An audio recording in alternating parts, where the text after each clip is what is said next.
I'm Sam from the Communities team at the National Football Museum. The museum's collection is packed with the history of the game of our lives.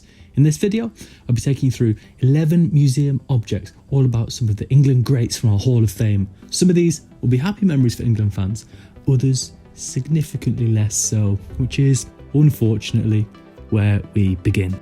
Peter Shilton had a sensational England career, earning the record for England caps, a monumental 125. However, our object in focus is from a game Shilton will be less keen to celebrate. The shirt worn against England by Argentina's Diego Maradona in the 1986 World Cup quarter-final. In this match, Maradona scored one of the most controversial goals in World Cup history, a blatant handball into Shilton's goal. Maradona famously described his technique as a little with the head of Maradona, a little with the hand of God. Next up, Bobby Moore, who was made England captain at 22 years old and was the heartbeat of the iconic World Cup winning side in '66. The trophy that Bobby became the first Englishman to lift was called the Jules Rimet, and this replica of the trophy was made in secret by the FA after the original was stolen and subsequently found by a dog named Pickles. Billy Wright fills the other vacancy in central defence. Billy captained England at 3 World Cups in 1950,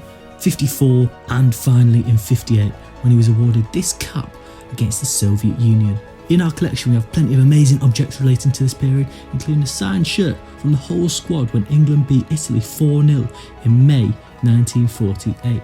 The front was fully autographed by the squad, including Wright, and then hand embroidered by a subsequent owner. The recent Hall of Fame inductee Alex Scott is next. Alex was part of the England team that were runners-up at the Women's Euros in 2009. The medal on display at the museum is part of the Hope Powell collection, who was the England manager at the time.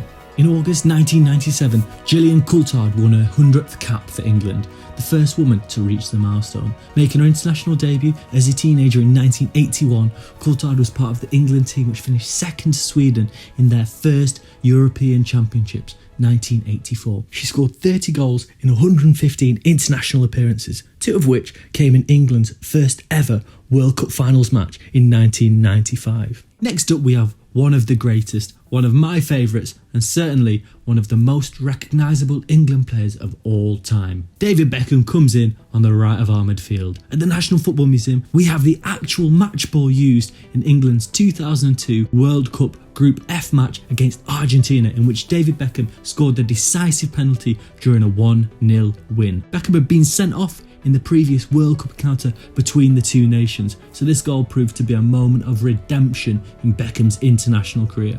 On the left side of midfield, we've included one of the most important players in the history of England's national teams, Sue Lopes. This shirt was worn by Lopes and has her number 10 stitched in red on the reverse. Also in the collection, we have a programme from the England women's first ever international game, a 3-2 victory over Scotland in 1972. The match took place 100 years after the first official international men's game, which also incidentally took place between England and Scotland.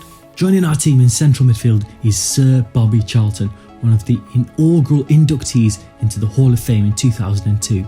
The museum has several objects from England's 1966 World Cup win, including this pennant given to the England team before the final and the match ball used during the game when England beat West Germany 4-2. Geoff Hurst famously scored a hat-trick for England that day, but the ball was claimed by West Germany's first goalscorer, Helmut Haller, and only returned to England in 1996. Next up, one of England's brightest talents in the 80s and 90s, Paul Gascoigne remains one of British football's most well-loved personalities.